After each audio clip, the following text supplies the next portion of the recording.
ঝড়ের আগে আবারও এলেন কান্তি। রাজনৈতিক ক্ষমতার বাইরে হেঁটেও সুপার হিরো সুন্দরবনের কান্তি বুড়ো। ক্ষমতায় না থাকলেও যে মানুষের পাশে থাকা যায়, প্রতিবারের মতো এবারও প্রমাণ করলেন বর্ষিয়ান বাম নেতা।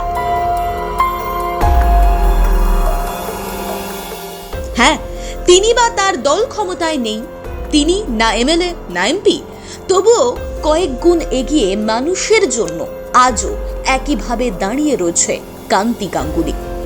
নির্বাচন আসবে যাবে, এখন রাজনৈতিক যা মতপার্থক্য আছে সব ভুলে গিয়ে প্রতিবাদ যদি ভেঙে যায়, সবাই মিলে হাত লাগান, প্রশাসন হস্তক্ষেপ করুন, সবাই মিলে সুন্দরবনকে বাঁচাতে হবে।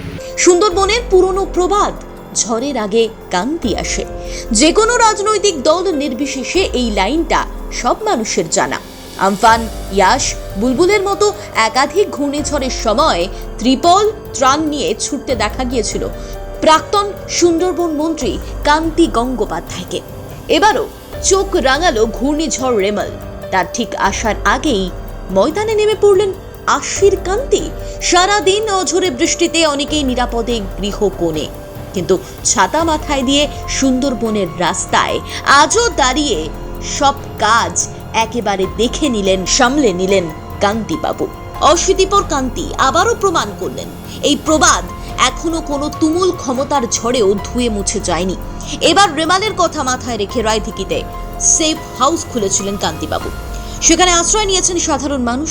বৃষ্টি মাথায় করে সেই সেফ হাউস দেখাশোনার কাজেও নেমে পড়েন বর্ষিয়ান বাম নেতা। বয়সের ভারে ধুঁকতে থাকা শরীরেও নদীর পাড়ে গিয়ে বুঝে নেন পরিস্থিতি ঠিক কতটা খারাপ হতে পারে। সেই মতো গ্রামবাসীদের বার্তা দেন মানুষ ও গবাদি পশুর সুরক্ষায়। বাংলার বুকে বাম যখন ক্ষমতায় ছিল, তখন যেভাবে তিনি দাঁড়াতেন সুন্দরবনের মানুষের পাশে, বাম জমানো থেকে বর্তমানে তৃণমূলের জমানা, কান্তি গঙ্গোপাধ্যায় কিন্তু একইভাবে তার কর্তব্যে অটুট। বাম জমানার অবসানের এক যুগ পরও একইভাবে অ্যাক্টিভ আর অ্যাভেলেবল কান্তিবাবু। কোনো ক্ষমতার আসা যাওয়া মানুষকে সাহায্য করার থেকে তাকে আটকাতে পারেনি।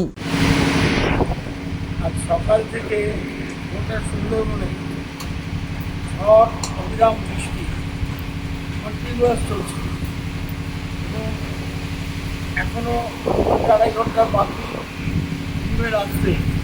সেই সময় পূর্ণ জোয়ার থাকবে এবং সেই পূর্ণ জোয়ারের সময় যদি খুব উত্তরে হাওয়া হয়, অনেক বাঁধ ভেঙে যাবে।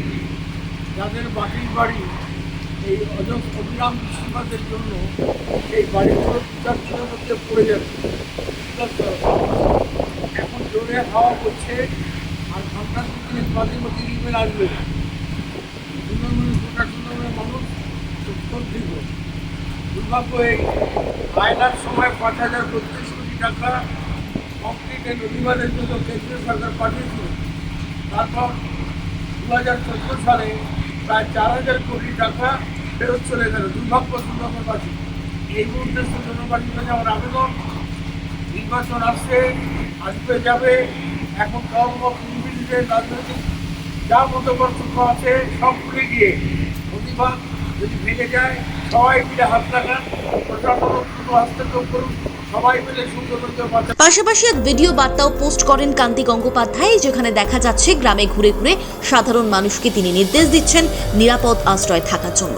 তিনি বলছেন, গত 30 বছর ধরে সুন্দরবনের ঝড় ঝঞ্ঝার প্রত্যক্ষ সাক্ষী আমি তো সরকারে নেই, তাই আশেপাশের মানুষের সাহায্য নিয়ে যতটা সম্ভব মানুষের পাশে দাঁড়াচ্ছি। বাম জমানাতে কান্তি গাঙ্গুলি ছিলেন সুন্দরবন উন্নয়ন মন্ত্রী, তবে বর্তমানে সেই কান্তি গঙ্গোপাধ্যায় আর বিধায়কও নন, মন্ত্রীও নন। আগের মতো সামর্থ্যও তার নেই, তবুও বিপন্ন মানুষের পাশে দাঁড়ানোর জন্য তিনি দ্বিতীয়বার ভাবেন না। অনেকেরই বক্তব্য, জননেতা তো আসলে এমনই হওয়া উচিত যে ক্ষমতার পরোয়া করবে না। আজকের দিনে যখন অনেকেই কথা দিয়ে আর কথা রাখেন না, তখনও একইভাবে কথা রেখে চলেছেন কান্তি Ganguly.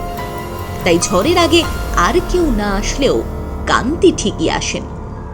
Bureau report, the news breaker.